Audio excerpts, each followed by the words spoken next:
If you want to change ringtone on Redmi A7 Pro, first of all we need to open the settings. Over here in settings we're gonna scroll down a little bit, and then you want to go to sound and vibration. Over here you should be able to find the ringtone option, so of course we can select it over here. There we go. And now in here we're gonna open the themes app with the ringtone category selected. You can go to pre-installed ringtones in order to immediately find the list of all different ringtones that of course we have already on our phone. So you can tap on them in order to have a little preview, and if you find the sound that you like, you can just use the apply button on the right side and confirm that you want to do that. Now, in case the app requires you to grant certain permissions, of course you need to allow the app to do so, to have that permission.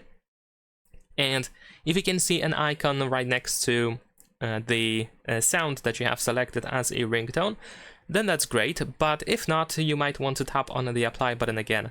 And that is pretty much it. Leave a like and subscribe.